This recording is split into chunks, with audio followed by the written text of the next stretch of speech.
Good morning, good afternoon, good evening, good night. No matter what time you're watching, welcome. And comment below, what city are you watching this story from? And listen, if this story popped up for you, it's because it deserves to be heard. So, subscribe to the channel so you don't miss any more like this. The sun beat down hard on the Oklahoma sky when I decided to take a different way home. It was late afternoon on a random Tuesday, and the weariness weighed heavy on my shoulders after another day dealing with the cattle alone on the ranch.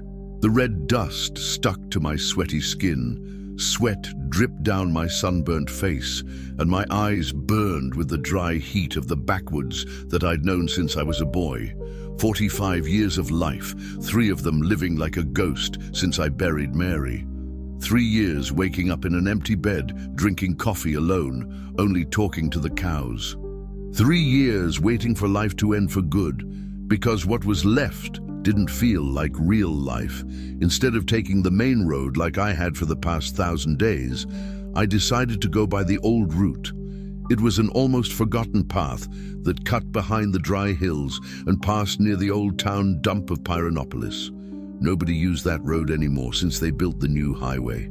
It was full of potholes, tall grass growing on the sides, and it took longer to get home. But something inside me was asking for change that day. Maybe it was weariness from the routine, maybe it was the weight of loneliness that was becoming unbearable.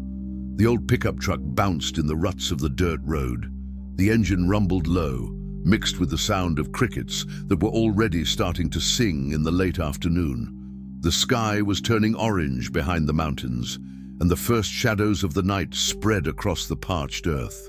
It was an end of a day like so many others that I had lived alone, or at least that's what I thought at that moment. When I passed near the abandoned dump, a strong smell of rot came in through the open window of the cab. I made a face and sped up a little, wanting to get past that cursed place quickly. That dump had always given me the creeps since I was a kid. Burst garbage bags scattered everywhere, rusty scrap metal, the remains of things nobody wanted anymore, and vultures flying low, looking for scraps of rotten food. It was a place that the townspeople preferred to forget existed, a place where things went to die and rot under the relentless sun. It was then that I saw something different in the middle of all that trash, something that shouldn't have been there. I slammed on the brakes so hard that the tires screeched on the dry dirt and kicked up a cloud of red dust. My heart leaped as if I'd been startled by a snake. There, lying among torn garbage bags and rusty metal scraps, was a young woman passed out on the filthy ground. Her face as pale as paper, almost transparent, her body too thin, and dark hair stuck to her dirty face with dried sweat. Grey rats scurried around her as if she were just another piece of trash thrown away to rot. Big cockroaches crawled on her torn, dirty clothes, and flies buzzed around her incessantly, making that irritating noise. I jumped out of the pickup, my heart beating so hard it felt like it wanted to jump out of my chest. I shooed away the disgusting rats with my hands. The cockroaches scurried away when I approached. I knelt beside her on the filthy ground, trying not to breathe deeply because of the terrible smell of rotting garbage and urine that came from all sides. "Miss, can you hear me?" I asked with a trembling voice, touching her shoulder lightly, which felt like just bone covered with skin. Her eyes opened slowly, very slowly, as if it were a huge effort. They were brown eyes, deep, full of fear and the weariness of someone who had suffered too much. She tried to speak, but only a low moan came out, like the sound wounded animals make. Then in a faint voice that was barely audible above the sound of vultures screeching overhead, she murmured, "Don't leave me here. Please, don't let me die here." Those words pierced my chest like a well-placed stab. How could someone be in that miserable state, abandoned like trash in the middle of nowhere? What kind of people would have the nerve to do something like that to a defenseless young woman? What kind of world was this, where a person could be thrown away like a broken object? Without thinking twice, I put my arms under her body and lifted her off the dirty ground. She was too light, weighing less than a bag of feed. I felt the bones under her thin skin, as if she hadn't eaten in a week or more. I carried her to the pickup truck with all the care in the world, like someone picking up something precious that the world had rejected without knowing its value. I put her in the passenger seat carefully so as not to hurt her, grabbed an old wool blanket that I always carried in the truck bed, and covered her completely. Her hands were trembling with cold, even with the terrible heat that afternoon. Her lips were cracked with thirst, and she closed her eyes again, as if she didn't have the strength for anything in this world anymore. I sped away from there, kicking up a cloud of red dust with the pickup's tires.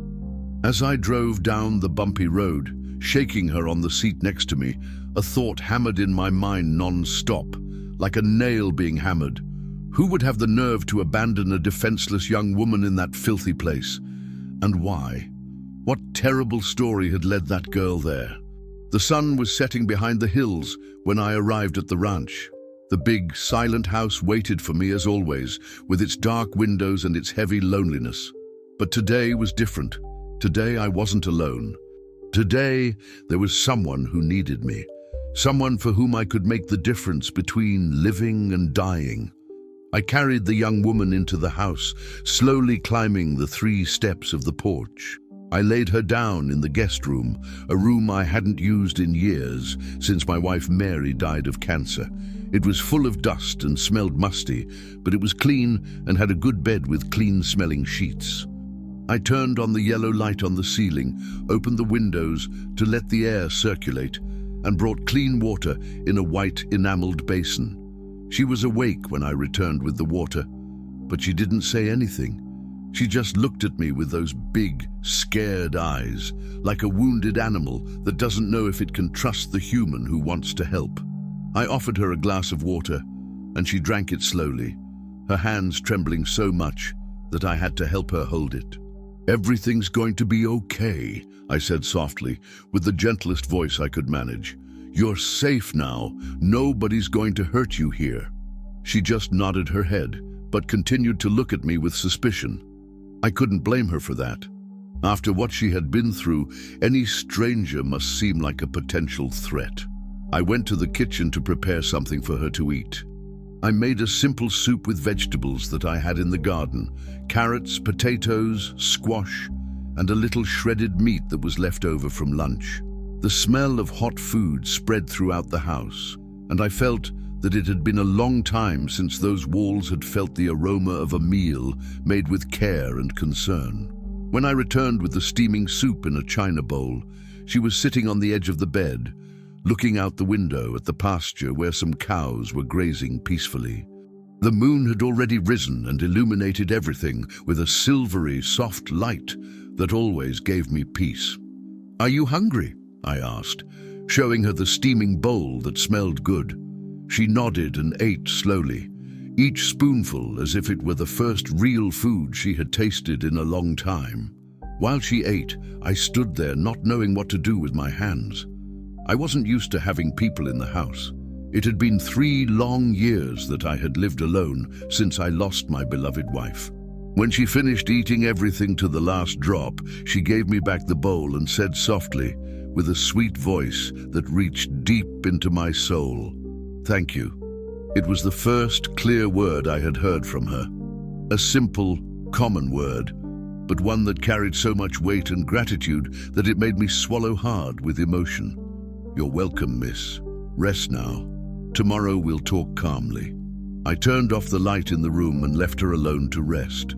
But before closing the door, I heard her speak again, even more softly. "My name is Anna." "I'm John," I replied, stopping at the door. "Welcome home, Anna."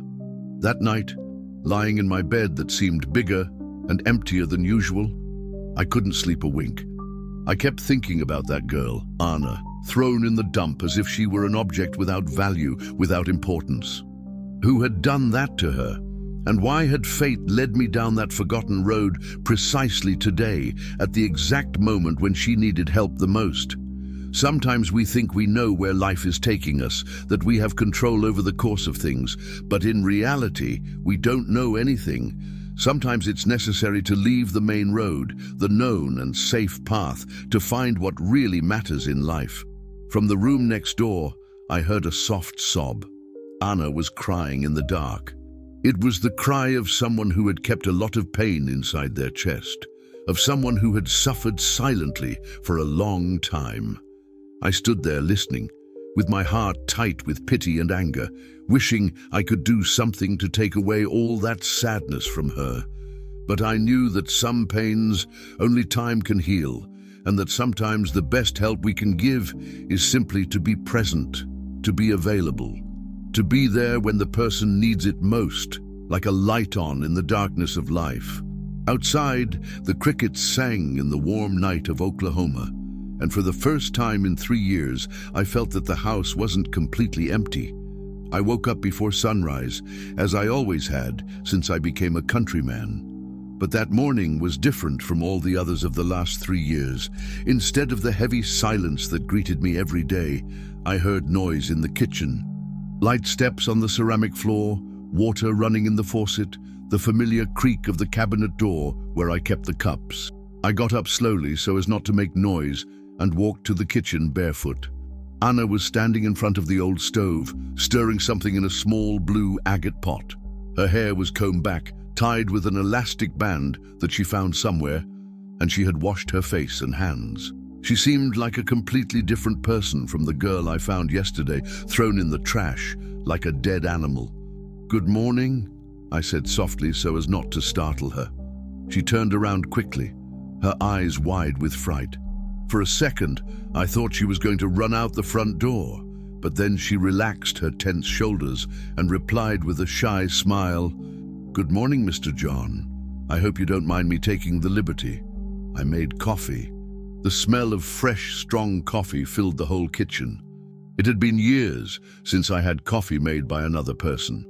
Since my wife Mary died, I only made that weak, tasteless coffee that I didn't even like to drink myself, just so I wouldn't faint from working so hard without eating properly. "I'm very grateful," I said, sitting in my usual chair at the old wooden table. "It's been a long time since I smelled real coffee in this house." Anna served the coffee in a white china cup with little blue flowers, one of the ones that had belonged to Mary. It was a strong coffee, very sweet, exactly the way I liked it, but never remembered to make when I was alone. I took a sip and closed my eyes with pleasure. It tasted like a real home of care, of affection. "It's very good," I said, opening my eyes and seeing her watching me with anxiety. "It's been a long time since I had coffee like this." "Who did you learn from?" "From my mother. She said that bad coffee was disrespectful to whoever was going to drink it." She smiled for the first time since I found her. It was still a shy smile, a little distrustful, but it lit up her whole face and showed some small, well-cared-for white teeth. She sat down in front of me with her own cup, and we stayed for a few minutes in silence, just drinking coffee and looking out the kitchen window. The sun was rising behind the dry hills, painting the sky orange and pink.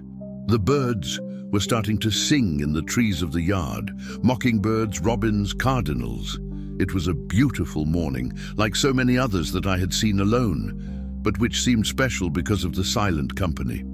"Anna," I said after a while, choosing my words carefully, "you don't have to talk if you don't want to, but how did you end up in that terrible place?" Her eyes suddenly became sad, losing that sparkle from moments before. She lowered her head and fidgeted nervously with the cup, as if she were deciding whether she could trust me. I thought she wasn't going to answer, that she was going to close up again.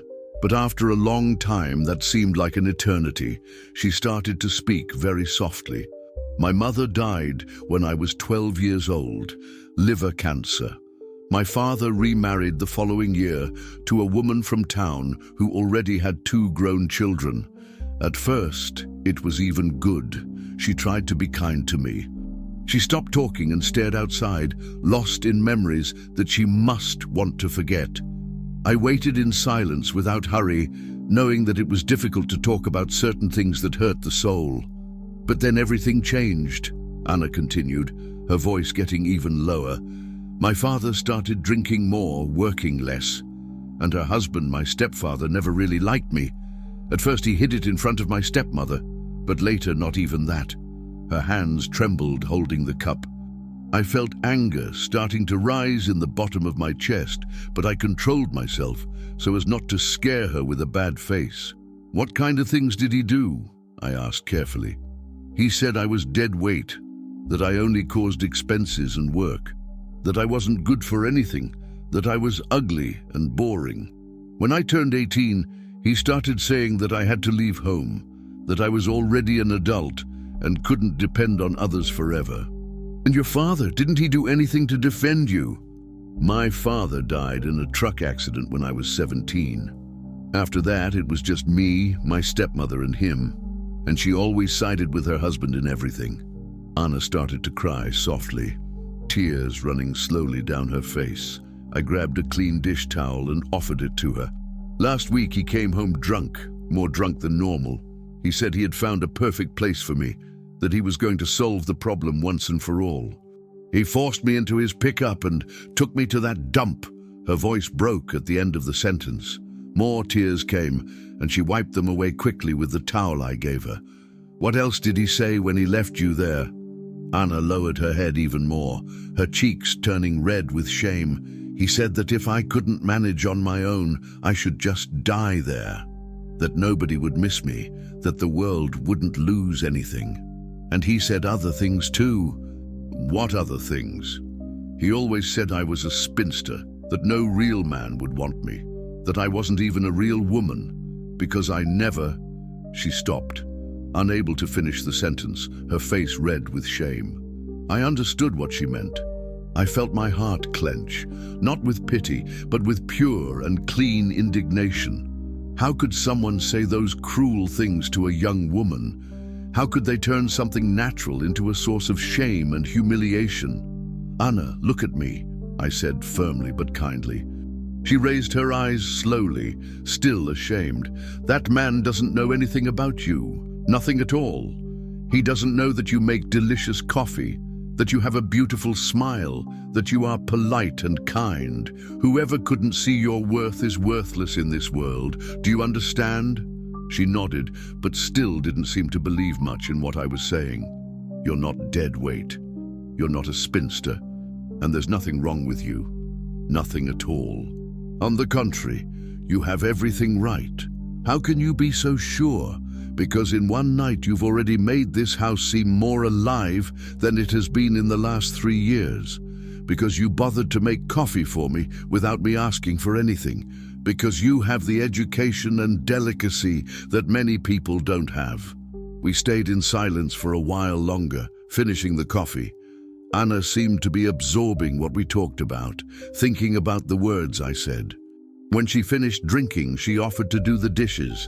I let her do it because I saw that she needed to feel useful, needed to contribute in some way. While she washed the cups in the sink, I kept thinking about what to do. I couldn't let her leave. She had nowhere to go back to, and that son of a gun of a stepfather could show up again, but I also couldn't force her to stay if she didn't want to.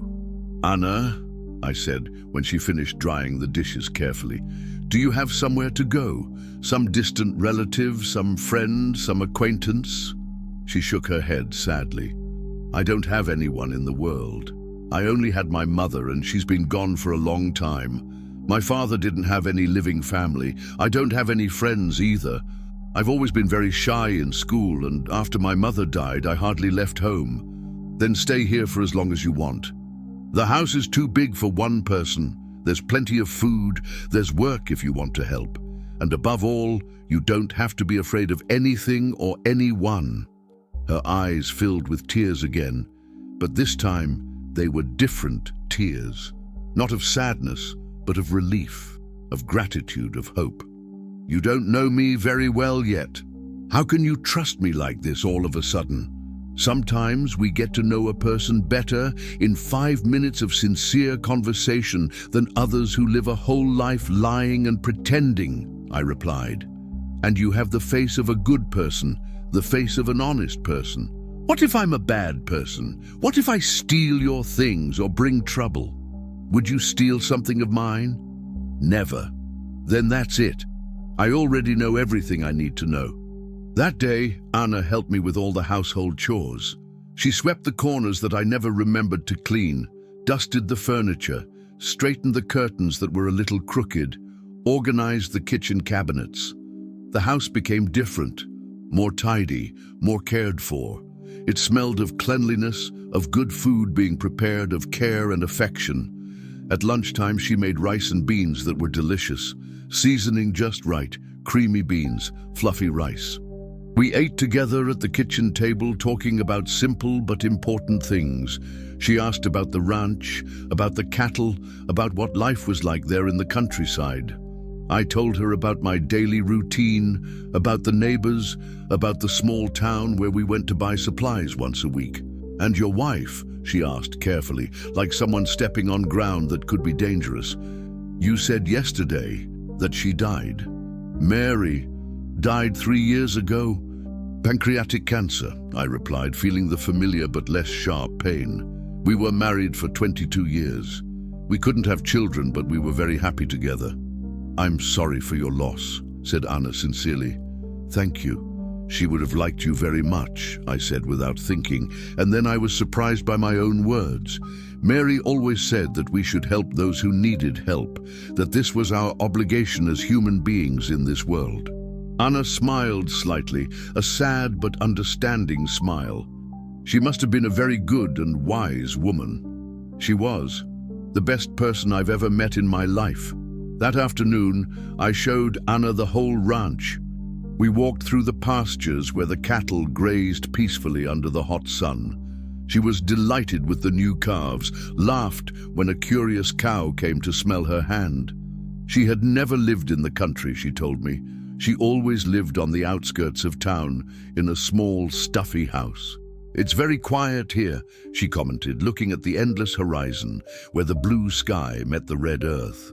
"At first, a person finds it strange," I agreed. "But then we get used to it and even like it. The silence isn't empty as it seems. It's full of life. Full of what kind of thing? Of the sound of the wind shaking the leaves of the trees, of the mooing of cows talking to each other, of the singing of birds that wake up early in the morning, of the sound of crickets that sing at night, of the sound of our own thoughts, which in the city we can't hear because of the noise pollution." Anna was quiet, paying attention to the sounds around her. A light breeze shook her hair, which was already cleaner and shinier. At that moment, she didn't look like the same scared and dirty girl I found in the dump. She seemed to be discovering a new world, a different way of living.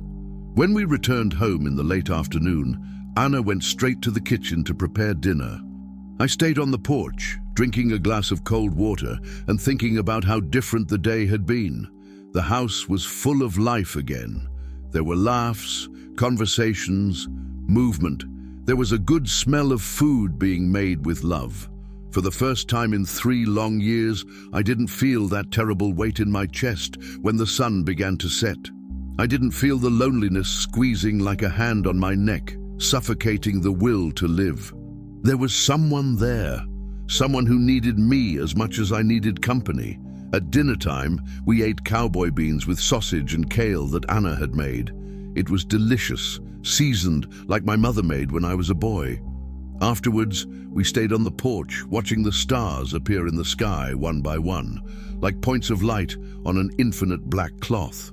The night was warm, smelling of damp earth from the automatic irrigation and green grass. "Mr. John," Anna said after a time of comfortable silence, "why did you help me like that? I was abandoned like trash in the middle of all that filth. Any normal person would pass by without even looking." The question caught me by surprise. I stopped to think a little before answering honestly. "I can't explain very well what made me stop," I said slowly, looking for the right words. "I think it was instinct, thing of the heart. You needed help, and I could help. Simple as that." "It's not simple at all," she insisted, looking me straight in the eyes. "Many people would be afraid, would think I could be dangerous or crazy or addicted to drugs or who knows what else. And are you any of those things? Anna laughed softly for the first time, a clean and pleasant laugh to hear. I don't think so. At least I hope not. I was just lost, without knowing what to do with my life. Then that's it.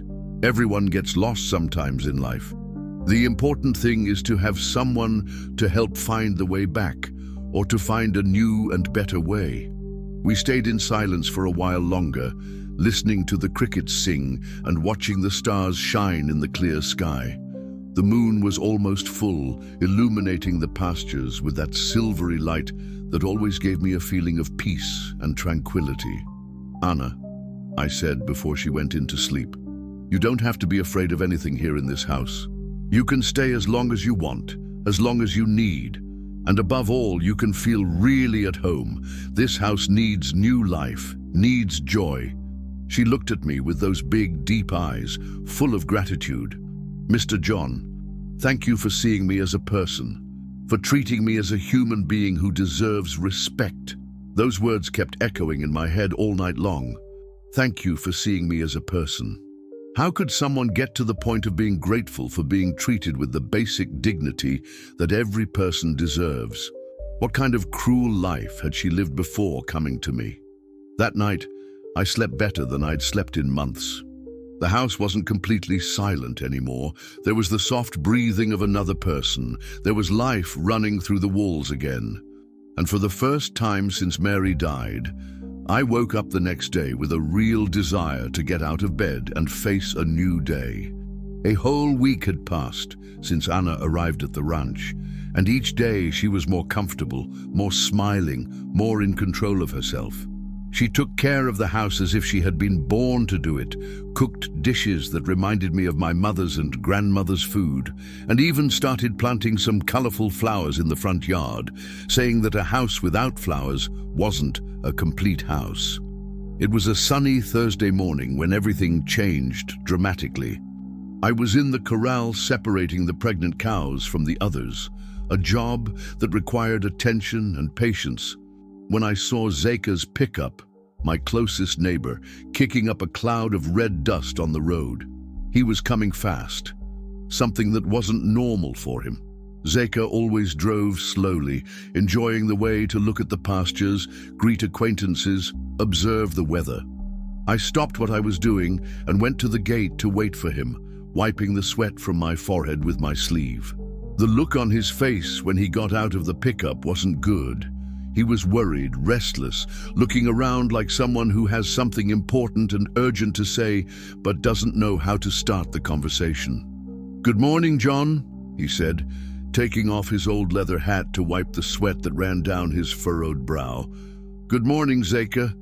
Is everything all right over there? You have a kind of strange look on your face. You seem a little distressed." He spent some time fiddling with his hat without looking at me properly, like someone who has bad news to give and doesn't know where to start. "John, I need to talk to you about a serious matter. It's about that girl who's there in your house with you, Anna." My stomach contracted into a tight knot. I felt a chill run down my spine, even with the heat that was already starting to tighten that September morning. "What about her? Did something happen?" "Yesterday afternoon, a man showed up in town asking about a young woman. He described her perfectly, John. Long dark hair, thin, fair skin, about 20 years old. He said he was her stepfather and that she had run away from home without telling anyone." The blood froze in my veins. Anna was in the kitchen at that very moment, humming softly while preparing lunch, without the slightest idea of the danger that was approaching like a storm. "What kind of man was he?" I asked, trying to keep my voice firm so as not to show the nervousness that was growing. "Not a very trustworthy type, to tell you the truth," replied Zeka, scratching his grey beard. "Drunk from early on, rude to whoever he talked to, kind of aggressive. The people at the pharmacy said he was asking everywhere in town, at the grocery store, at the gas station, at the bus station, even at the police station." "At the police station too?" "That's right. But Sheriff Antonio told him that he needed more information to be able to help, that only with a physical description he couldn't do anything official. The man got very angry, started shouting and making a scene. I breathed a little relieved, but the worry continued to gnaw inside like a worm in the stomach. "Zeka, I need to tell you something important," I said, looking around to make absolutely sure that Anna wasn't listening to our conversation. She didn't run away from home at all. She was abandoned. I found her thrown in the dump as if she were a dead animal, almost lifeless. Zeka's eyes widened with shock and indignation. "My God! In the dump? How so?" "That's exactly what you heard. And I'm sure it was this man you're talking about who did this monstrosity to her. Anna told me that he's her stepfather, a cruel guy who always treated her badly." Zeka shook his head with disgust and anger. "What kind of soulless creature does something like that to a defenseless girl?" "I don't know, but he's not going to lay a hand on her again. Not as long as I have life and strength to prevent it. Be careful, John. The townspeople said he seemed dangerous indeed. He said that if someone was hiding the girl, they were going to be in big trouble. He made several threats." A hot and strong anger rose from the bottom of my chest. Who did that son of a gun think he was, to come and threaten everyone in town? Did he say anything else specifically? He said he was coming back today or tomorrow with more people, that he was going to search house by house if necessary, and that he wasn't going to leave the area without taking the girl back. My brain started working fast, drawing up plans and possibilities. I needed to protect Anna at any cost. She couldn't fall into the hands of that monster again. "Zeka, can you do me a very important favor?" "Of course, John. You can say what you need. If you see that man approaching my ranch or any suspicious movement on the road, find a way to let me know quickly. Set off some fireworks, honk the pickup's horn several times, any sign that I can hear from afar. You can leave it to me. And if you want to take the girl to my house, she can stay hidden with my wife until the situation cools down. Thank you for the offer, friend. But I think she's safer here anyway. I know every piece of this land, every hiding place, every escape route." Zeka left after promising me that he would keep an eye on the town and let me know any news. I returned home with a heavy heart, thinking about how to tell Anna what was happening without scaring her too much. She was in the kitchen, humming an old song while seasoning the meat for lunch. Her hair was tied in a low ponytail, and she wore a floral apron that had belonged to Mary. For the first time in a week, she seemed completely happy, completely at peace. "Anna," I called from the kitchen door, trying to control my voice. She turned around with a wide smile, but soon saw the serious expression on my face and became worried. "Is something wrong, Mr. John? You look strange." I sat down at the table and motioned for her to sit too. There was no easy or gentle way to say it. "Anna, Zeka was here a little while ago. He said there's a man in town looking for you." The color drained completely from her face. Her hands began to tremble visibly. He came after me, all the way here." "It seems so. He's asking everyone, saying you're his stepdaughter and that you ran away from home." Anna jumped up from the chair, her eyes filled with pure panic. "I need to leave here right now. I can't bring this terrible problem into your life." "Sit down," I said firmly but kindly. "You're not going anywhere." "Mr. John, you don't understand." She was almost screaming in despair. "He's dangerous when he gets angry. He could do something terrible to you. He could burn down the house. He could hurt the animals. Anna, look at me." She stopped pacing and looked at me. Her eyes were filled with tears of fear and despair. "Do you think I'm going to let that coward lay a hand on you again? Do you think I'm going to hand you over to someone who threw you in a dump like you were a dead animal? But what if he hurts you? I would never forgive myself. He won't do anything. This is my land, my house, my territory, and you are under my protection. If he wants to take you, he'll have to go over my dead body first." Anna sat down again, still trembling like a leaf. I took both of her hands over the table. They were cold with fear. "Listen here carefully. We're going to make the following plan. If he shows up here, you leave through the back of the house without making a sound and run into the woods. Remember that trail I showed you yesterday, the one that goes to the creek? She nodded her head. Follow that trail until you reach the creek and stay hidden behind those big rocks near the small waterfall. Don't leave there until I come to get you personally. Do you understand well? And if he hurts you, what if he brings other people with him? He won't do anything. I know how to deal with people like that. I have experience.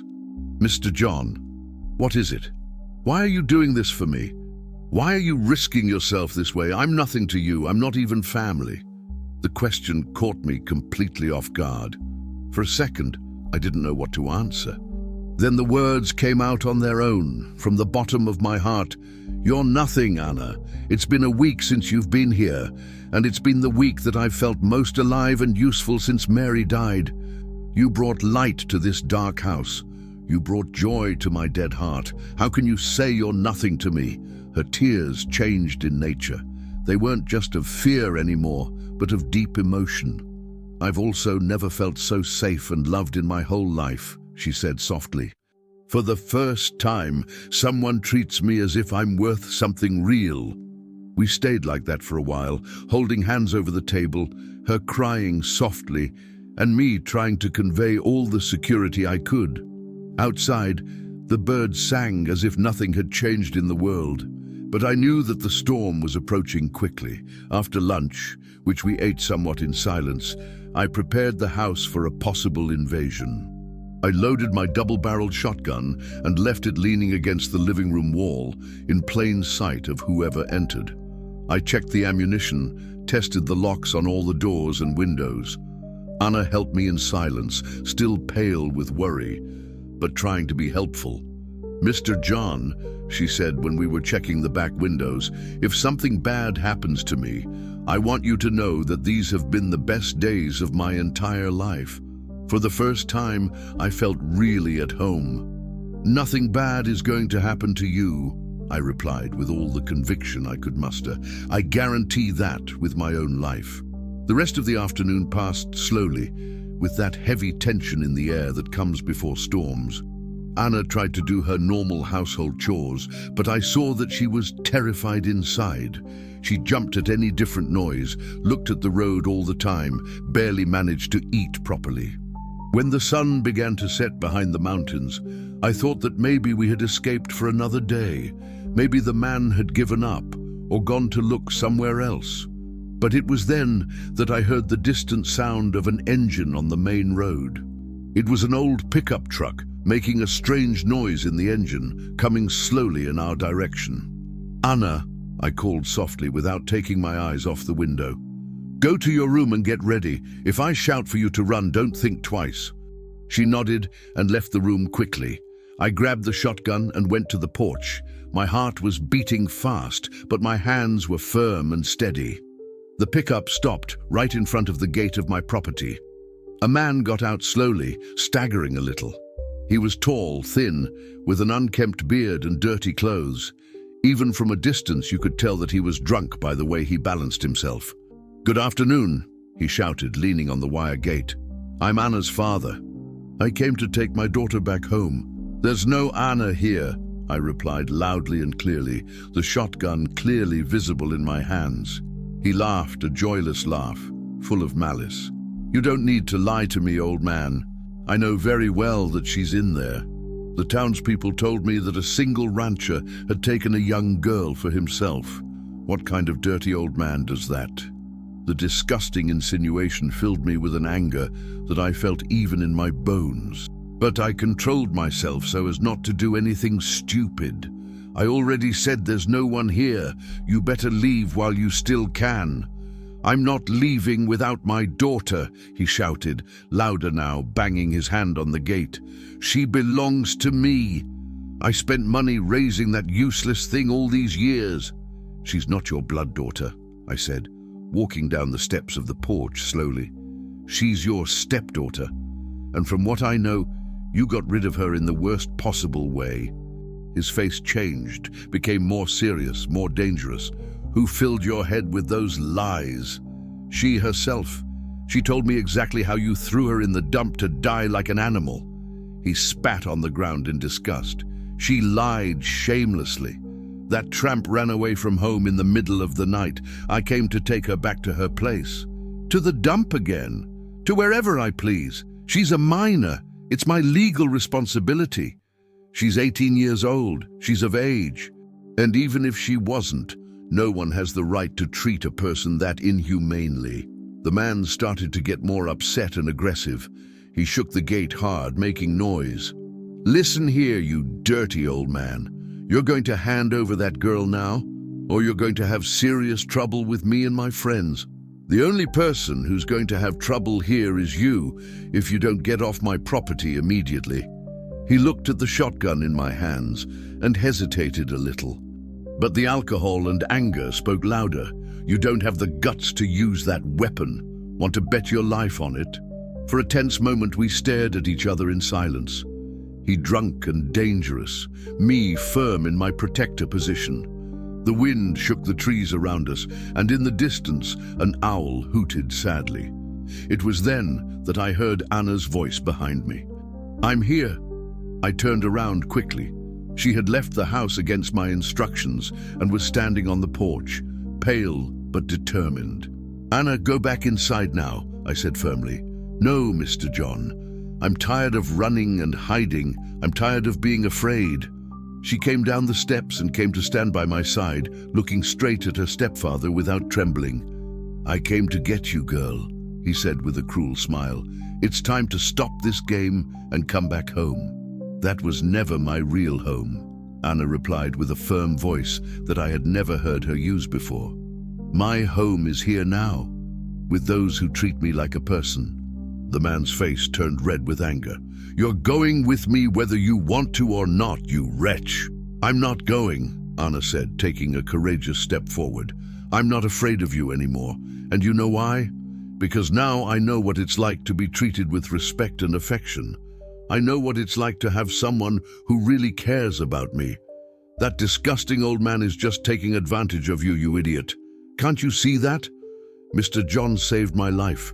He took me out of that filthy trash where you threw me and gave me a decent life, a real home. The stepfather looked at me with pure hatred in his eyes. So that's how it is, huh? You want to stay with the girl to take advantage of her. Before I could answer anything, Anna spoke again, louder. He doesn't want me for anything dirty, like you're thinking in your rotten mind. He wants me as a person, as family, as someone who's worth something in this world. The word family echoed in the air like a cannon shot. I felt something stir strongly in the bottom of my chest. The man stared at us for a while longer with anger, breathing heavily. Then he spat again on the ground and started to go back to the pickup. This isn't gonna stay like this, he shouted before getting into the cab. I'll be back, and when I come back, you two are going to bitterly regret having defied me. Adi.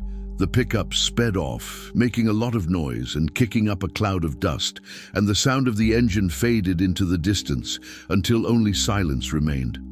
Anna collapsed beside me, trembling from head to foot as if she had a fever. It's over, I said, putting my arm around her shoulders. It's over for now. He'll be back, she said between sobs. He always comes back when he gets angry like that. And next time he'll bring people to help force me. Let him come back as many times as he wants. Next time I won't be so polite and patient. We went into the house, and Anna threw herself into a chair in the kitchen. She was completely exhausted, as if she had run many miles. Anna, I said, sitting in front of her, you were very brave a little while ago, more courageous than I expected.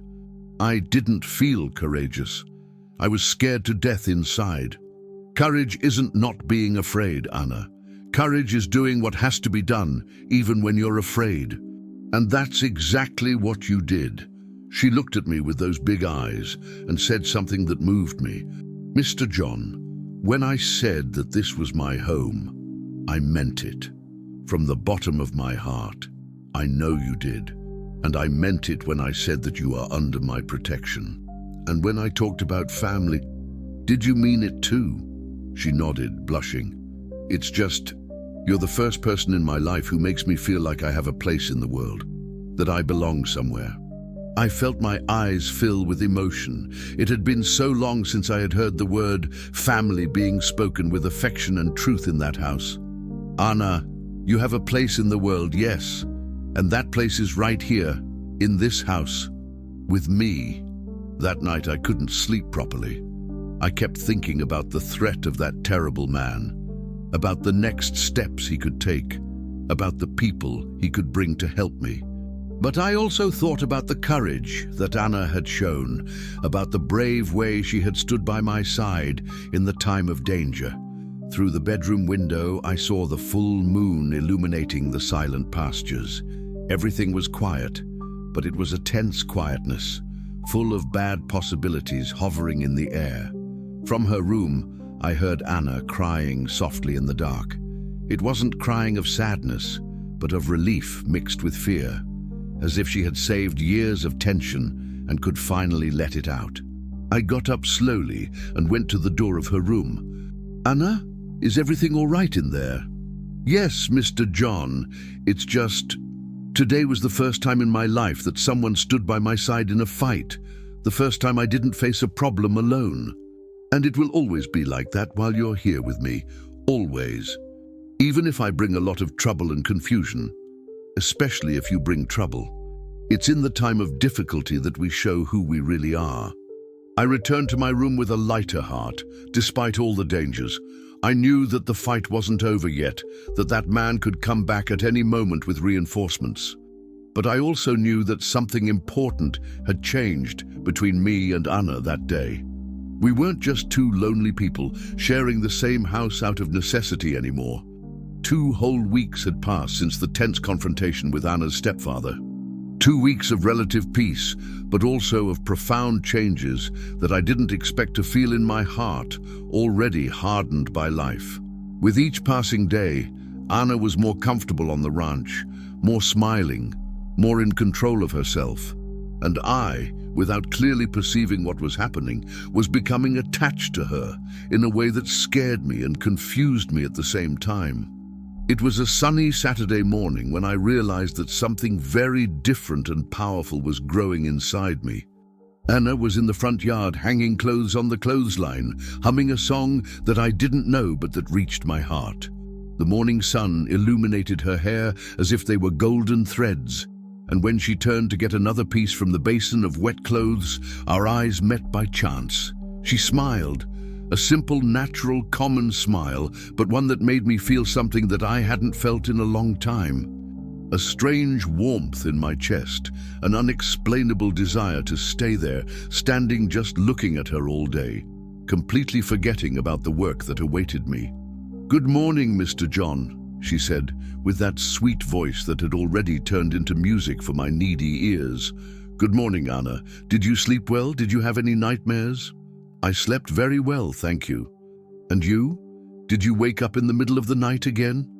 I saw light in your room." She had noticed.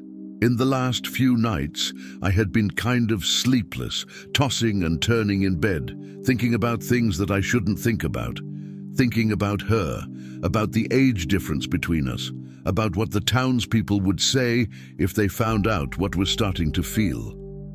It's an older man thing, the age coming, the body complaining about the heavy work, I lied.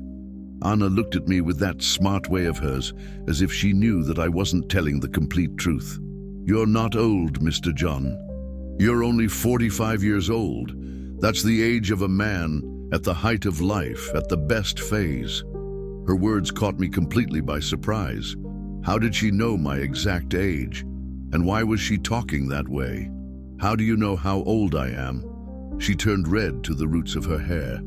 "I saw it on your driver's license the other day when I was tidying up the papers on the living room table. Sorry, I wasn't supposed to have noticed that." "It's no problem at all. But why do you think I wake up in the middle of the night?" Anna stopped hanging clothes and looked me straight in the eyes with a sincerity that messed me up inside. "Because sometimes I wake up too in the middle of the night, and I hear you walking around the house, going out on the porch, staying out there looking at the starry sky." I felt my face flush with shame. Did she imagine what I thought about during those lonely nocturnal walks? "And you?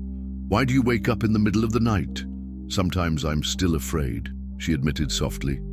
Afraid that all this is a dream too good to be true, that I'm going to wake up back in that terrible dump. My heart clenched with pity and anger mixed together. I approached her without really knowing what to do with my hands. Anna, this isn't a dream. You're home, safe. You're with someone who loves you. I know that in my head. It's just that sometimes the heart takes a while to believe. It seems too good to be true. We stared at each other for a while that seemed eternal. There was something in the air, a strange electricity that I had never felt before in my life. It wasn't just gratitude on her part, nor just protection on my part. It was something deeper, more complicated, more dangerous. Mr. John, she said softly, almost whispering, can I ask you something kind of personal? Of course you can. Ask whatever you want. Do you like me? The question left me completely breathless for a few seconds. How to answer something like that without lying, but also without complicating everything we were building? I do like you, Anna. I like you a lot. More than I imagined I could like someone. Only as a daughter or as family? The way she said only as a daughter told me that she was thinking exactly the same things as me, that she also felt that whole confusion in her chest. Anna, I started, but couldn't continue the sentence. Sorry, she said quickly, turning even redder. I shouldn't have asked that. It's just what? She lowered her head, fidgeting nervously with a piece of wet clothing. It's just that I've never felt like this before in my life. I've never liked someone this way, and I don't know if it's right or wrong to feel that. My heart raced like a startled horse. She was confessing that she felt something special for me too. Anna, look at me. She raised her eyes slowly, full of shame. You're not wrong to feel anything. There's no wrong in sincere feeling. And I've also been feeling things that I never expected to feel again in my life. Really. But Anna, I'm 25 years older than you. I'm a widower, hardened by life, full of quirks. You're young, beautiful, you have your whole life ahead of you. So what? What does that matter? It matters because maybe you're confusing gratitude with something else. Maybe... Mr. John, she interrupted me, placing her small hand on my arm. I know very well the difference between gratitude and love. I know because I feel both things, and they are completely different. The word love hung in the air like a bird ready to fly. Neither of us had the courage to touch on the subject again after that, but it had been said. The rest of the morning passed kind of strange, with us both avoiding looking at each other directly, doing the usual tasks, but with a good tension in the air, as if we were on the verge of something very important. At lunchtime, Anna made that stewed chicken with okra that I liked so much.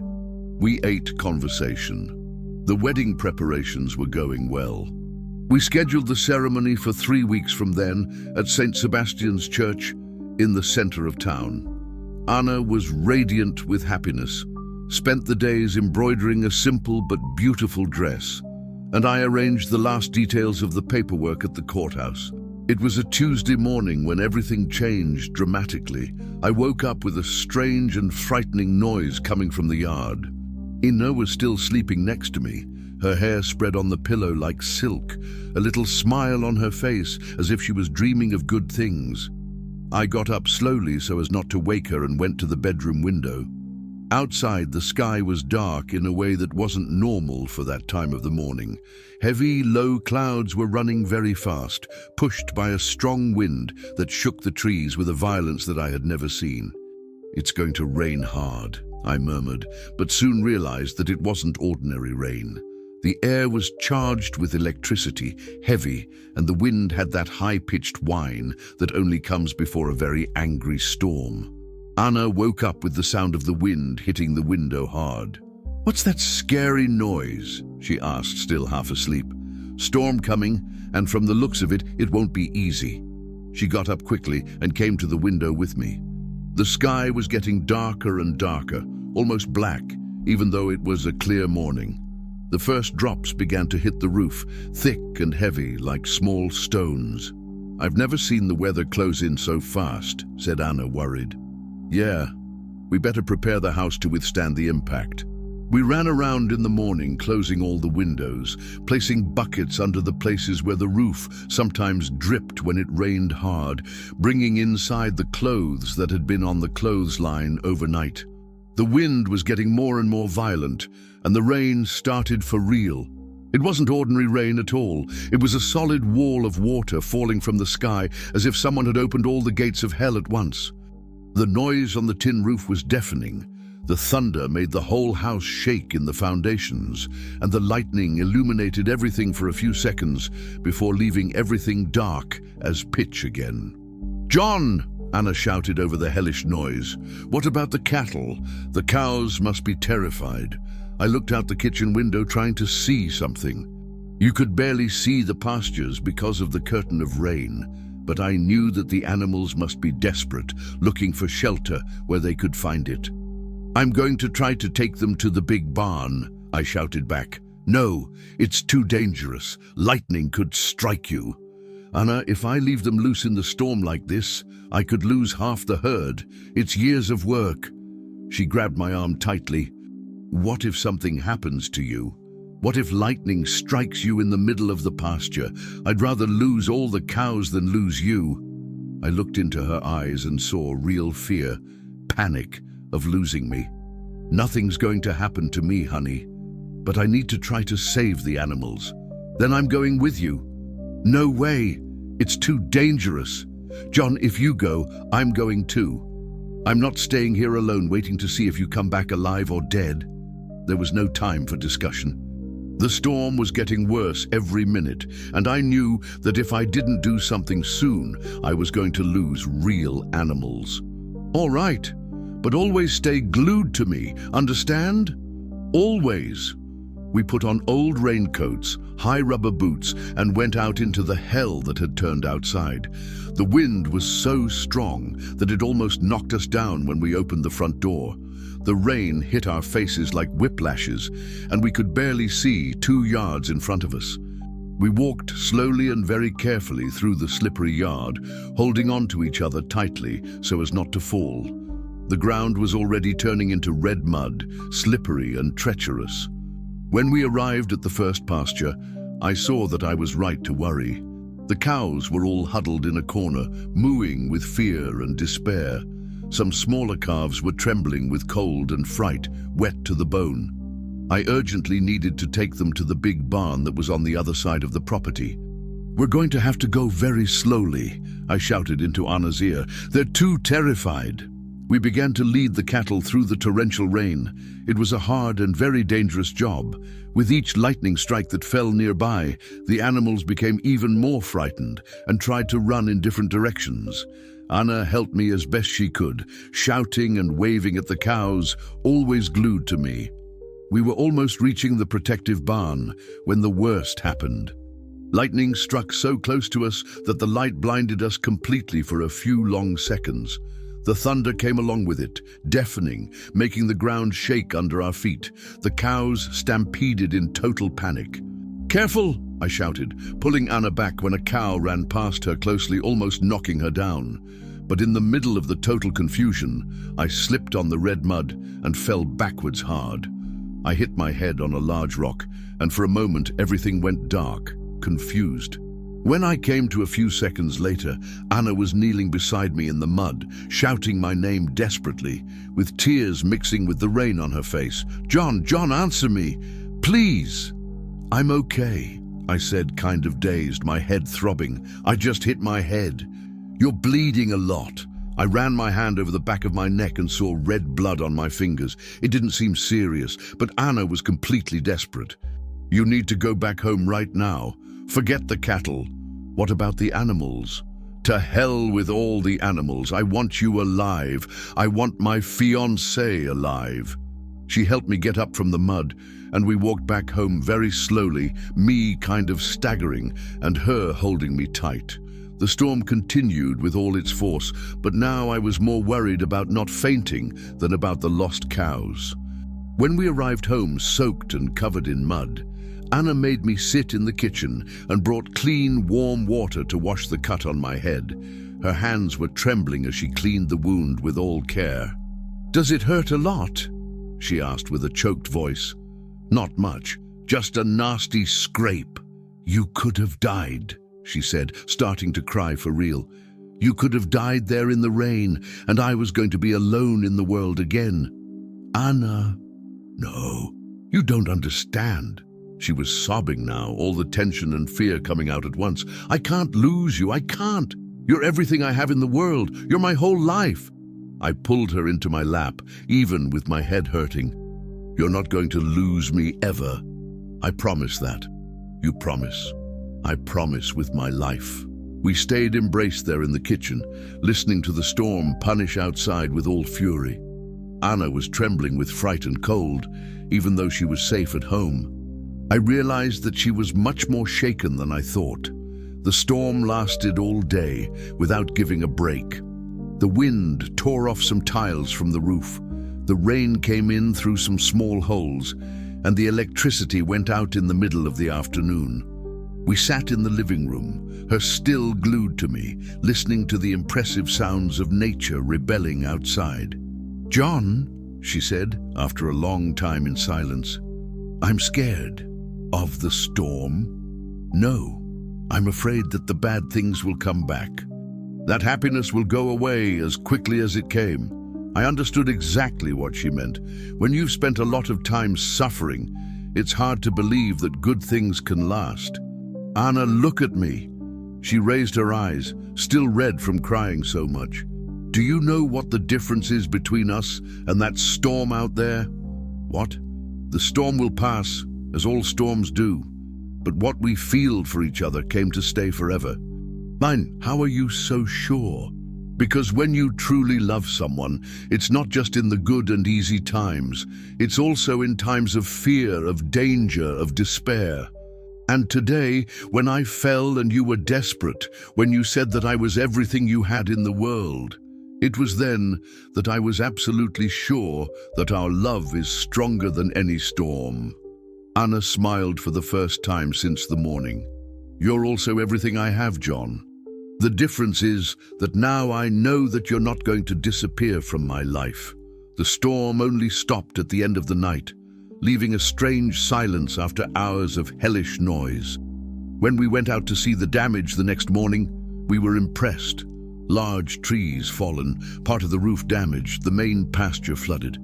Some cows had been injured, others were still lost in the woods. "It's going to take a lot of work to fix all this," I commented, looking at the destruction. "We'll fix it," said Anna, determined. "Together we'll fix everything." In the following days, we worked side by side repairing the damage from the storm. Anna helped me look for the lost cows, held the tools while I repaired the roof, cooked hearty meals for the neighbors who came to help in the work party. It was during those days of reconstruction that I realized how Anna had changed completely since she arrived at the ranch. She was no longer the scared and insecure girl I found in the dump. She was a strong woman, determined, a true companion. "You know something?" I said to her one afternoon, when we were resting after a whole day of hard work. "What?" "You've become the bravest woman I know." "Brave me?" "I'm afraid of everything." "Brave, yes. You faced your cruel stepfather, took on our love in front of the whole town, helped me in the storm even though you were scared to death. If that's not courage, I don't know what is." Anna turned red, but she was smiling proudly. "It's just that now I have a reason to be brave. I have you to protect too." "To protect me?" "Of course. Husband and wife protect each other. Isn't that how it works?" The word husband still gave me immense joy. In 1 week, we were going to get married for real, and I could hardly wait. "Anna," I said, pulling her closer to me, "after we get married, I want you to know that you can count on me for anything. Any storm that comes in our life we'll face together." The week of the wedding arrived with a blue sky without clouds, as if nature itself wanted to bless our union after the storm we faced together. Anna was radiant with happiness, running around the house, arranging the 1,000 last details. The dress had turned out beautiful, simple but elegant, and she rehearsed her hairstyle every morning in front of the old mirror in the room. "Only 3 days left," she said on Wednesday morning, when we were having coffee in the kitchen. Her eyes sparkled with a joy that I had never seen in her before. "Excited?" I asked, smiling to see her animation. "Very excited. I can hardly sleep properly with so much emotion. I keep imagining what the ceremony will be like, who will be there at the church, what it will be like to hear the priest saying that we are husband and wife. It's going to be perfect," I said, taking her hand over the table, "because it's going to be ours, made with love." Anna smiled in that way that always melted my heart inside. She got up from the chair, came to my side of the table, and gave me an affectionate and lingering kiss. "I'm going to town today to get some last details for the party. Do you need anything too?" "You don't need to go alone, honey. I hope to finish here in the pasture, and we'll go together." "Ah, there's no need, John. It's just to get some extra flowers to decorate the church tables and pick up the big cake at Mrs. Elsa's. A quick thing." I hesitated a little. Since the terrible confrontation with her stepfather, I got kind of nervous every time Anna left the ranch alone. But I really had to finish repairing a fence that the storm had completely knocked down. "All right then, but come back soon, you hear? I'll be back quickly. I'll be back before lunch." She grabbed her small leather bag, gave me another kiss, and left, humming softly a love song. I stayed there on the porch, watching our pickup disappear on the dusty road, kicking up that cloud of red dust that was already part of our routine. I went back to the hard work in the pasture. The sun was strong and merciless, and the sweat dripped as I stretched the wires of the new fence. The cattle grazed peacefully in the shade, completely recovered from the scares of the storm. Everything seemed normal, peaceful, perfect. It was when I looked at the old clock that I saw it was past 2 in the afternoon. Anna had said clearly that she would be back before lunch. A strange and bad chill ran up my spine. I dropped the tools on the ground and ran to the house. Maybe she had returned, and I hadn't heard the sound of the pickup because of the work, but the house was completely empty, silent. The pickup wasn't in the garage. "She must have met some acquaintance in town," I murmured to myself, trying to calm down. When women find a friend to talk to, they lose track of time. But Anna didn't have close friends in town yet. She barely knew people properly. At 3 in the afternoon, the nervousness really started to gnaw inside me. At 4 o'clock, I couldn't stand still without doing anything anymore. I took a quick shower, changed, and went to town to look for her. My first stop was at the colorful flower shop. The flower shop owner said that Anna had passed there, early in the morning. She bought some beautiful flowers and left happy. "What time, more or less, was she here?" I asked, trying to control the anxiety in my voice. "About 10 in the morning. What a polite and friendly young woman. She said she was going to the bakery afterwards." I ran like crazy to Mrs. Elsa's bakery. She had also seen Anna and talked to her. "What a sweet girl," commented Mrs. Elsa with affection. She picked up the cake, praised the decoration a lot, paid properly. "She left here around 11:30. Did she say where she was going afterwards?" "She didn't say, but I saw her going into the pharmacy there on the corner." At the pharmacy, the story repeated itself the same way.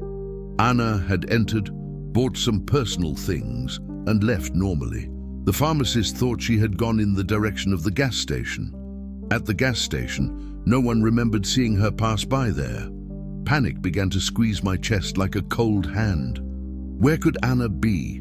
Why hadn't she returned home as promised? I spent the rest of the afternoon looking like crazy. I asked in every store, on every corner, to every person I found ahead. Some had seen Anna in the morning, others knew nothing. When the sun began to set behind the mountains, I returned home with my heart shattered into 1,000 pieces. Her pickup continued to be missing. The house was exactly the same way I had left it in the morning. I sat on the porch with trembling hands, trying to think of some explanation that made sense. Anna wasn't one to disappear like that out of nowhere, not without warning, not without a serious reason. It was then that a terrible and haunting possibility crossed my mind. What if her damned stepfather had returned? What if he had managed to force her to go with him? I took my pickup and left again, this time looking for clues of the man's passage through the town. But no one had seen any stranger, no suspicious pickup. The night fell heavy, and Anna continued missing without leaving a trace. I couldn't sleep a minute. I stayed walking around the house like a wandering soul, going out on the porch every hour to see if I could hear the sound of her engine returning. Nothing. On Thursday morning, very early, I went straight to the sheriff's office. Sheriff Antonio received me with a very worried face when he saw my state. "John, what's that funeral face? You look like you've seen the devil." "Antonio, Anna disappeared without leaving a trace." "How do you mean disappeared?" I told everything in the smallest details. Her going to town yesterday morning, the fact that she hadn't returned at the promised time, the desperate search I did everywhere. "And you suspect that it may have been her stepfather again?" "It's the only explanation I can think of. It doesn't make sense for her to disappear like that out of nowhere." Antonio scratched his chin, thoughtful and worried. "I'm going to send my men to search all the roads, see if they find the pickup. And I'm going to make some calls to other towns in the region, see if anyone has seen anything strange." I left the sheriff's office with a very weak hope in my chest. I returned home and continued waiting, the phone always in hand, praying for Anna to call, explaining where she was. The phone rang in the middle of the afternoon. I ran to answer like a desperate man. "Hello? John?" It was Anna's voice, but it was strange, muffled as if she was crying or afraid. "Anna, where are you? I'm crazy with worry. I looked for you all over town." "John, he got me." The blood froze completely in my veins. I felt the world spin around. "Who? Your damn stepfather?" "Yes. He forced me into his pickup on the way out of town. He said that I was going back to my place." "Where are you now? Can you see anything?" "In an old and abandoned house, I don't know where. It's far from town." "John, I'm very scared." "Anna, listen well. Can you see anything through the window? Some reference, some sign, something that helps me find you?" I heard noise on the line, as if someone had snatched the phone from her hand violently.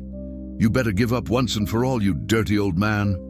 It was the stepfather's cruel voice. "The girl goes back to where she always belonged. And if you come looking for trouble, you're going to be in big trouble. You shameless bastard. Let her go right now.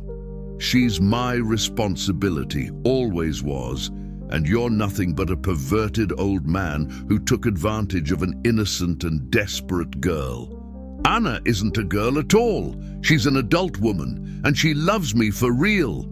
The man laughed with a cruel mockery. "Love? What love? She was just desperate, blind with gratitude for you having taken her out of the trash. Now that she's been away from you for a few hours, she's already seeing the reality of things. Barefaced lie. Want to bet? Ask her yourself." I heard confused noises, and then Anna's voice returned to the line, lower, more trembling than before. "John, I'm here, my love. I'm right here. He said that if I don't go with him willingly, he's going to do terrible harm to you, that he knows where you live, that he can burn down the whole ranch, that he can—" Her voice broke with fear and despair. "Anna, don't believe in his empty threats. But what if it's true? What if he really does something horrible to you? I wouldn't be able to live knowing that it was because of me. Anna, listen to me well. I love you for real, from the bottom of my heart. I love you more than my own life, and you love me too. I know you love me. Don't let this man destroy what we built with so much love." Long silence on the line, a silence that chilled me to the bone. "Anna, are you there? Answer me." "I'm here. John, maybe he's right. Maybe I only brought trouble and confusion into your life anyway." "No, don't ever say that. Anna!" The line went silent suddenly. They had hung up the phone. I stood there holding the mute phone, feeling the world collapse completely around me. Anna was in the hands of that monster, and by her last words, she was starting to believe in the poisonous lies that he told. I couldn't stand there without doing anything. I needed to find her urgently. I needed to bring her home before it was too late. I took my shotgun, enough ammunition, a powerful flashlight, and went out to look for Anna on the dark and deserted roads of the interior. She had said it was an old house, far from town. It could be anywhere within a radius of 100 kilometers or more. But I was going to find her even if I had to turn every corner of the backwoods. While driving on the dusty and bumpy roads with the stars shining in the dark sky, one thing hammered non-stop in my mind: the last words that Anna had spoken. Maybe I only brought trouble into your life anyway. I couldn't let her think something terrible like that. Anna wasn't any problem. She was the solution to everything that was broken and dead inside me. I had to find her before it was too late. Before that man managed to completely destroy the self-esteem that we worked so hard to build together. Anna was somewhere in the middle of total darkness, scared, thinking she was a burden in my life. And I was here, looking for her in the dark, knowing that without her my life would return to be just an endless emptiness. Time was passing too quickly. Our wedding was tomorrow afternoon. And instead of being together preparing the last happy details, Anna was kidnapped and I was lost in the middle of nowhere without knowing if I was going to be able to bring her back in time. But one thing I knew with absolute certainty: I wasn't going to stop looking. I wasn't going to give up on her ever. Anna was my family now, and you never abandon family no matter what happens. Even if I had to search all night without stopping, I was going to find her. I had to find her. Because tomorrow, at the appointed time at the church, Anna was going to be at my side, at the altar. She was going to be beautiful, smiling, radiant with happiness.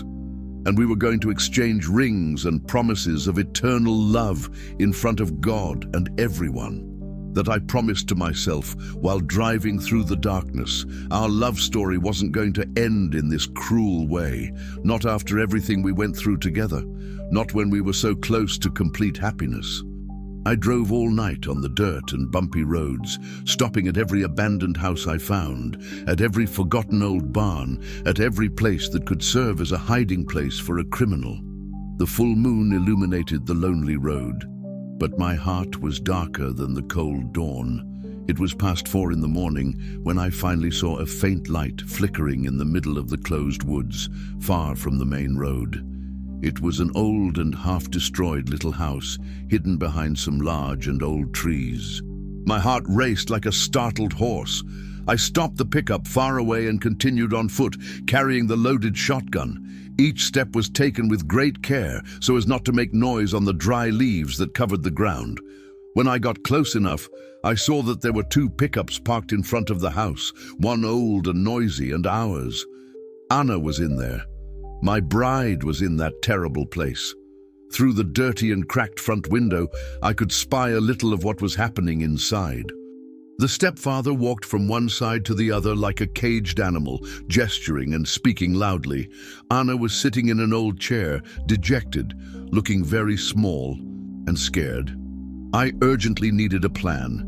If I entered through the front door at once, he could use Anna as a human shield, but if I could get to the back of the house without being seen. I went around very slowly, stepping only on the tips of my toes.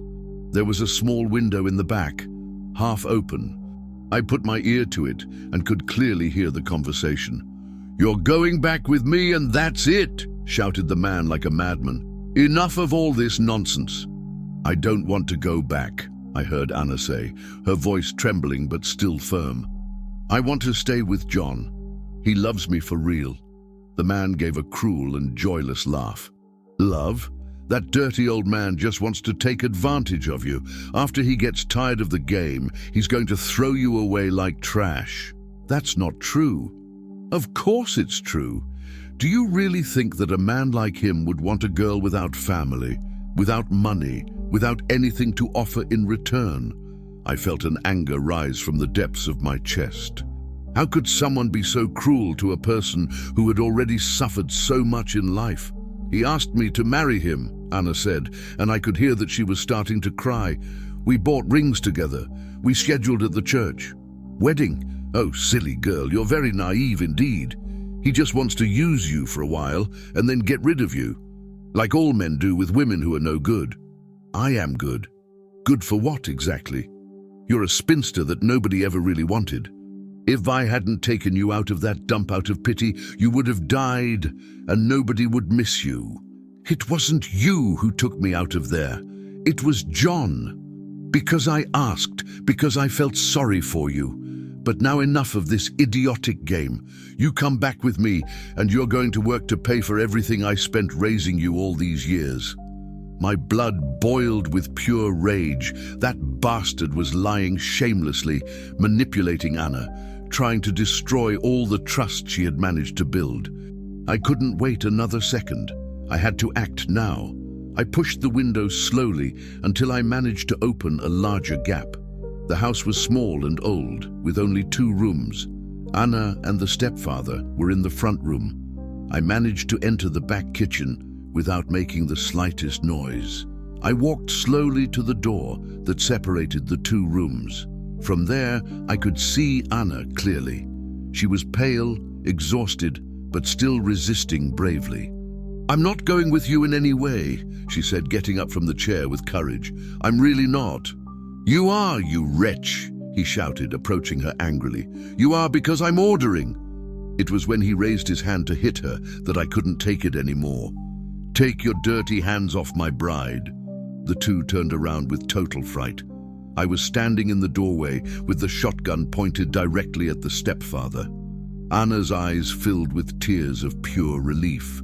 John, you came to get me. She tried to run to me, but the man was faster and grabbed her arm tightly. Don't take another step, he shouted desperately, using Anna as a shield. If you shoot, you might hit her. Let her go right now, I said with the firmest voice I could muster, but my heart beating uncontrollably. I'm not letting anything go, and if you try anything, I'll break this girl's neck in front of you. Anna was terrified, but looked at me with total confidence. Even in that terrible situation, she believed that I was going to be able to save her. Anna, I said without taking my eyes off the man, do you believe in what he's saying? Do you really believe that I just want to take advantage of you? No, she answered without hesitating for even a second. I know you love me for real, from the bottom of your heart. Then why were you thinking about giving up on me on the phone? She started to cry softly. Because he said he was going to do terrible harm to you, that he was going to burn our house, that he was going to kill you. I'd rather suffer the rest of my life than see you hurt because of me. Anna, look at me. She managed to turn her face in my direction. Do you remember what I said on the first day we met? That you weren't trash? I remember. And do you remember what I said when your stepfather came to get you the first time? That you were under my protection? I remember everything. Then believe me when I say that nothing in this world is going to be able to separate me from you. Nothing and no one. The stepfather gave a bitter and malicious laugh. What a pretty and romantic conversation. But you 2 are going to die here today anyway. Nobody's ever going to know what happened. A lot of people know where I am, I lied to his face. The police must be looking around here already. Barefaced lie. But I realized that he got nervous and insecure. He started to sweat cold, looked at the windows as if he expected to see police cars arriving. It was then that Anna did something that none of us expected. She stepped with all her might on his foot and broke free, running desperately in my direction. The man yelled with pain and rage. He pulled a large knife from his waist and went after Anna like a madman. I had no choice. I shot. The shot hit him in the right shoulder, causing him to spin and fall on the wooden floor, screaming with pain. The knife flew far away. Anna threw herself into my arms, trembling from head to foot. It's over, I said, hugging her with all my strength. It's over forever. The man was lying on the dirty floor, holding his wounded shoulder, groaning and cursing. He wasn't dead, but he wasn't going to give any more trouble either. You shot me!" he shouted incredulously. "I should have shot to kill," I replied coldly, "but I'm not a murderer like you." Anna was crying on my chest, a cry of relief and extreme exhaustion. "I thought I was never going to see you again," she sobbed. "I thought he was going to manage to separate me from you forever." "Never, Anna. No one in the world will be able to separate us. Never again." I tied the wounded man with some pieces of rope that I found in the house, even with him groaning in pain. Then I called Sheriff Antonio on my cell phone, explained exactly where we were, and asked them to come get the criminal. While we waited for the police to arrive, Anna and I sat on the porch of the old house, her huddled in my lap, me stroking her hair.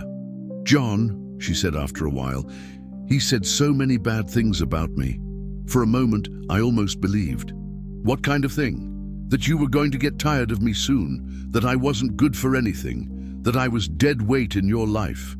I took her face in my hands with affection. "Anna, look me in the eyes.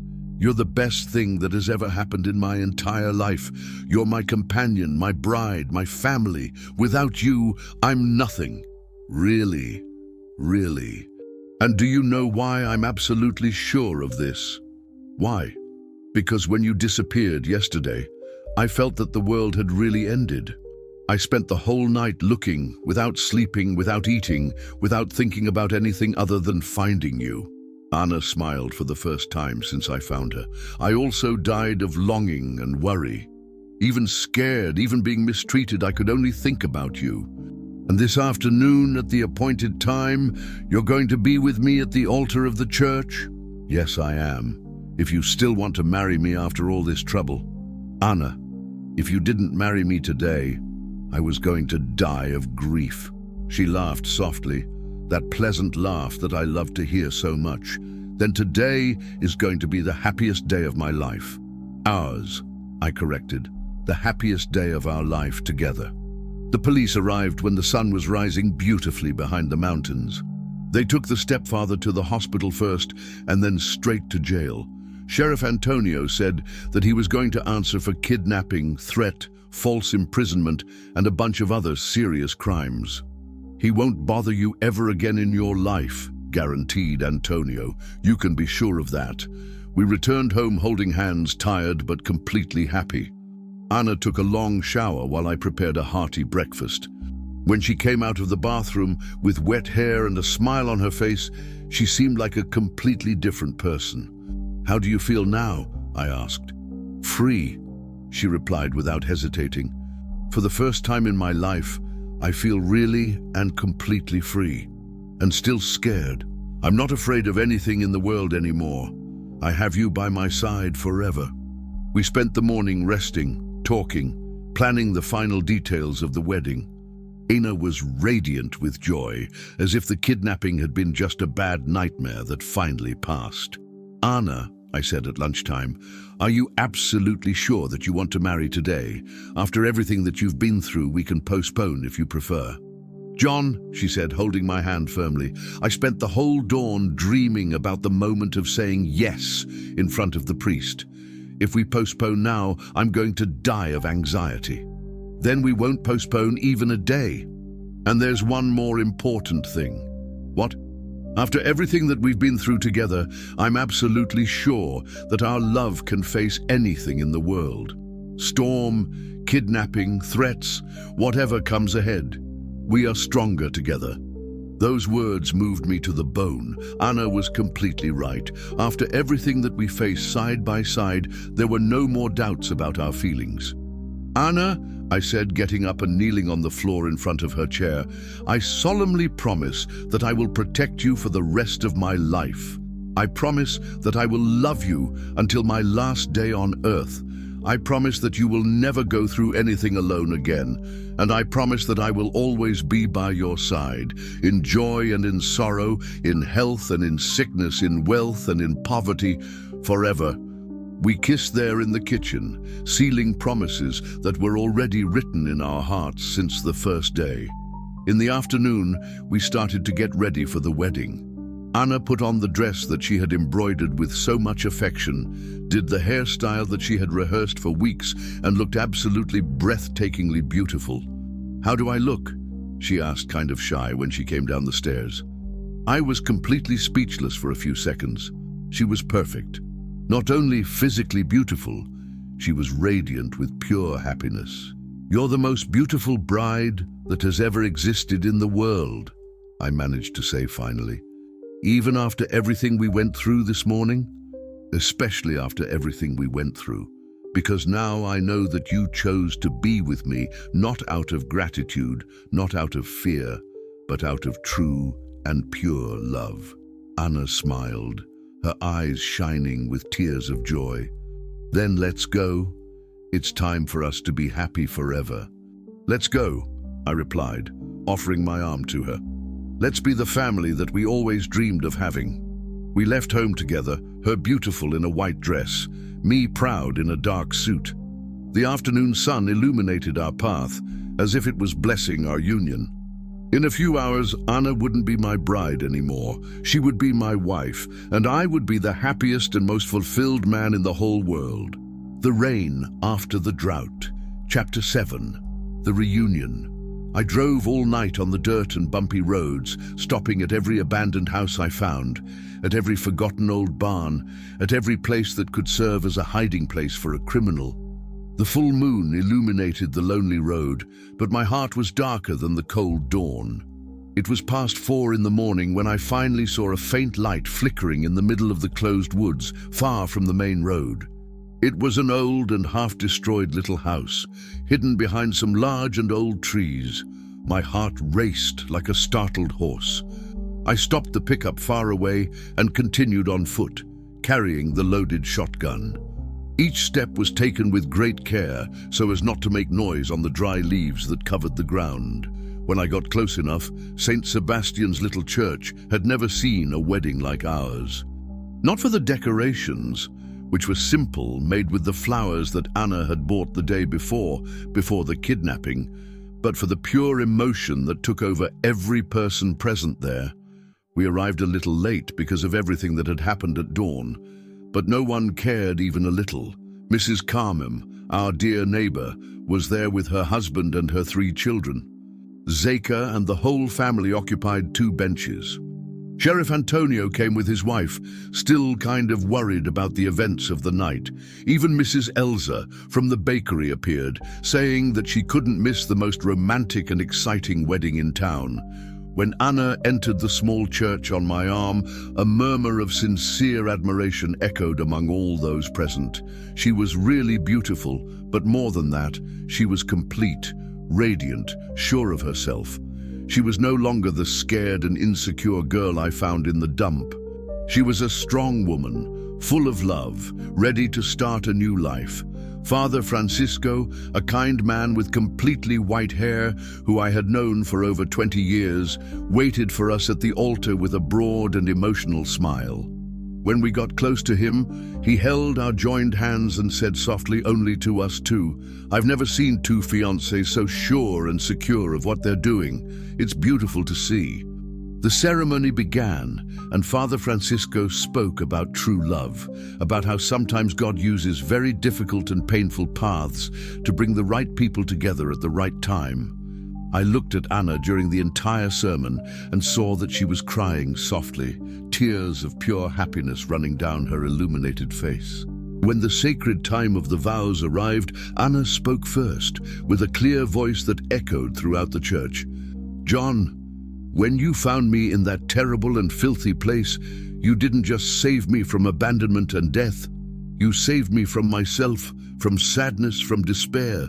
You taught me that I had value as a person, that I deserved to be loved, that I could be truly happy. Today, in front of God and everyone present here, I promise that I will love you with all the strength of my heart. I will always be by your side in joys and in sorrows, and I will make our house be the happiest and most welcoming place in the world." My turn arrived, and I felt my throat tighten with deep emotion. "Anna, you arrived in my life when I thought it had ended forever.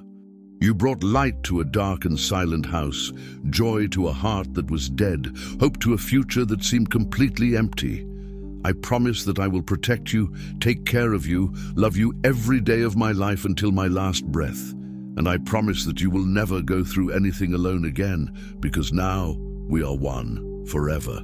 When we exchanged the simple rings, Anna was smiling and crying at the same time with so much emotion.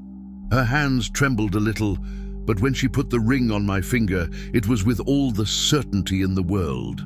"By the sacred power that has been conferred upon me by God," said Father Francisco with a solemn and emotional voice, "I declare you husband and wife united by love. John, you may kiss your wife." The kiss was soft, full of all the promises in the world, applauded warmly by all those present. When we separated, Anna whispered in my ear, "We did it, John. We managed to be truly happy." "We did it," I replied, hugging her tight, "and I thank every day for you having had the strength to ask me not to leave you there." Today, 10 years after that day that changed our lives, our story has become an example and legend in the entire town. The people tell their children and grandchildren how the lonely and widowed rancher and the abandoned girl met and built the most united and happy family in the entire region. But for me and for Anna, it's not legend nor a pretty story. It's the living proof that true love can be born in the most unlikely places, in the most difficult and painful moments. It's the proof that sometimes, when everything seems completely lost, it's enough to have the courage to take a different path, to find the wonderful destiny that God prepared especially for us. This morning early, when Anna brought me coffee in bed, as she has done religiously every day for 10 years, I asked as always, "Woman, are you truly happy?" "Happier than I imagined a person could be," she replied, giving me an affectionate and lingering kiss. "Even after everything bad that you've been through?" "Especially because of everything that I've been through. Because if I hadn't gone through all that, I wouldn't know how to give the proper value to what I have today."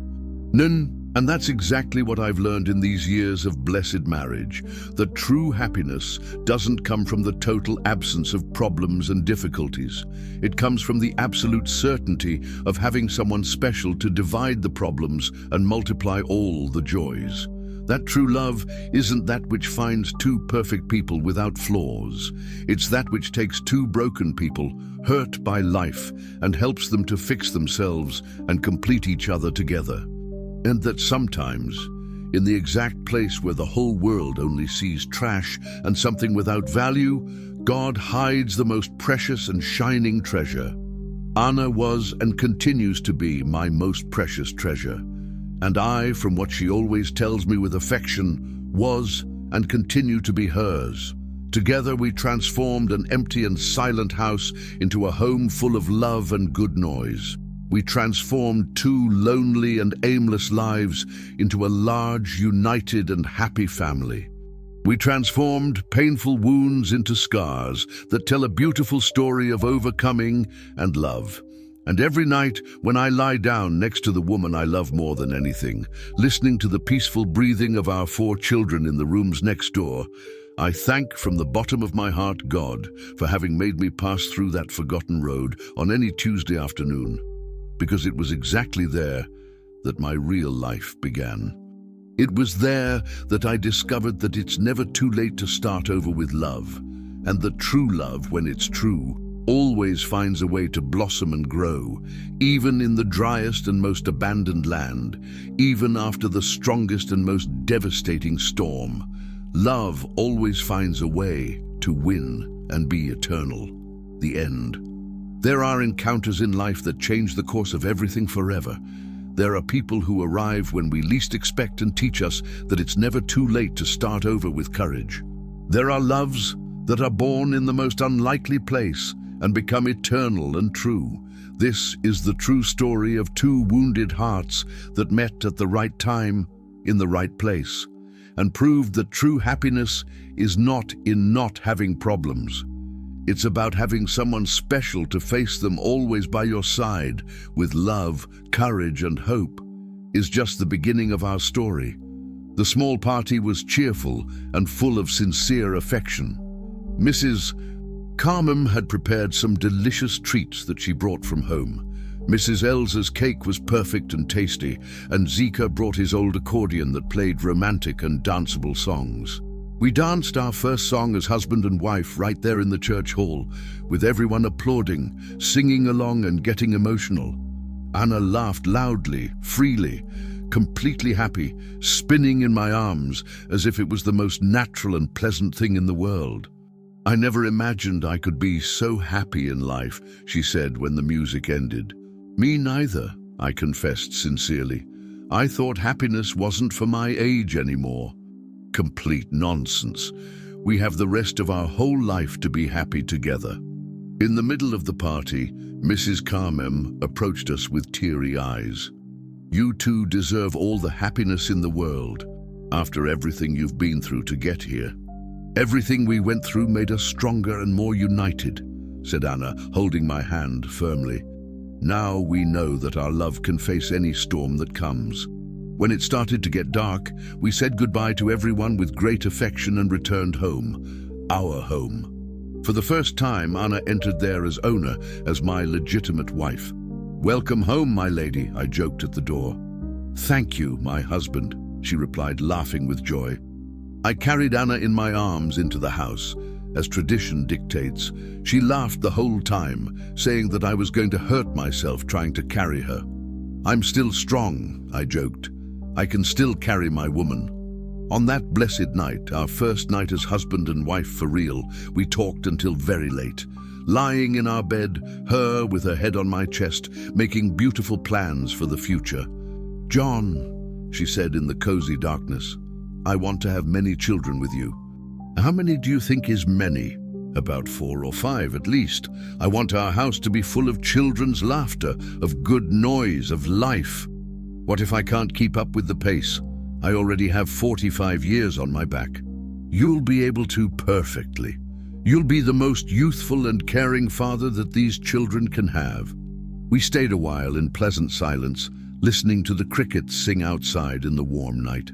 "Anna," I said after a while, "do you regret anything in your life?" "Of what?" "Of having gone through so much bad and painful stuff before getting here." She thought a little before answering wisely, "You know, I don't regret it even a little. Because if I hadn't gone through all that, maybe I would never know how to truly value what I have now. Maybe I would never know how to recognize true love when I found it." "Do you think you would recognize it anyway?"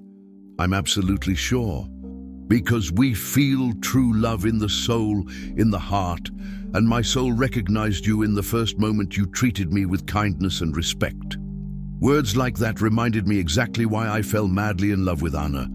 Not only for her physical beauty, not only for her sweetness, but for the natural wisdom she had, even being so young. "And you?" she asked curiously. "Do you regret anything?" "I regret having taken so long to take that different road that afternoon. If I had passed by there earlier, you wouldn't have suffered so long. But if you had passed much earlier, maybe I wouldn't be ready yet to meet you. Maybe I was still that scared girl who didn't know her own worth." She was completely right. Everything had happened at the exact time, the way it should be. "Anna," I said, kissing her fragrant hair, "thank you for having made me believe in love again, for having resurrected me. Thank you for having taught me what true love is, for having shown me that I deserve to be happy." In the following days and weeks, our routine changed completely for the better. The house that before was silent and sad now lived full of joyful life. Anna sang while cooking, whistled while taking care of the plants, laughed while helping me with the cattle work, and I, who had spent 3 whole years living on autopilot, went back to having true pleasure in the simplest things. The breakfast together and talked about, the pleasant conversations on the porch, the shared work, the affectionate hug at bedtime. 2 months after the wedding, Anna gave me the news that I wanted to hear most in the world. "John, I think I'm pregnant with our first child." I almost dropped the cup of coffee I was holding on the table. "Are you sure?" "I'm not absolutely sure yet, but all the signs are there. Let's go to the doctor tomorrow to confirm." The next day, the doctor officially confirmed Anna was expecting our first baby. We left the office holding hands, her radiant with joy, me still kind of in good shock. "You're going to be a father, John," she said, stopping in the middle of the street to hug me tight. "And you're going to be a mother, Anna," I replied, lifting her off the ground and spinning with joy. "What do you think he's going to be like?" "If it's a girl, she's going to be beautiful and intelligent just like the mother. If it's a boy, I hope he's courageous and determined just like the mother too." Anna laughed in that way that always melted my heart. "What if he pulls the stubborn and hard-working way of the father? Then God help us and give us patience," I joked. Anna's pregnancy was peaceful, healthy, and very happy. She got even more beautiful pregnant, with that special glow that women gain when they carry a precious life in their womb. We spent the afternoons on the porch, her knitting tiny baby clothes, me making the crib with good wood from the ranch itself. At night, I put my ear to her round belly to listen to our child's heart beating. "Have you chosen the definitive name yet?" I asked every week. "If it's a girl, Maria Anna, Maria in honor of your first wife Anna because of me. If it's a boy, John Peter." "Why John Peter?" "John because of the father I love. Peter because it means stone, rock, and I want our son to be strong and firm just like a stone, but also sensitive just like the father." 8 months later, on a clear Saturday morning, Anna began to feel the first labor pains. We ran to the city hospital, me more nervous than her. "Calm down, John," she said, even though she was the one in pain. "Everything is going to be all right. Our baby is going to be born perfect." And it went all right, perfectly. After a few hours of labor, I heard the most beautiful and exciting cry in the world. Our son had been born healthy. "It's a beautiful boy," shouted the doctor emotionally. When they put John Peter in my arms for the first time, I felt that my life had been completed once and for all. He was small, reddish, perfect in every detail. He had the expressive eyes of his mother and a strong cry that promised a lot of personality. "How is he?" asked Anna, exhausted but smiling with happiness. "Perfect. Beautiful, just like the mother. Strong, just like the father. And crybaby, just like the two," she joked, hearing the boy's powerful roar. We took John Peter home a few days later.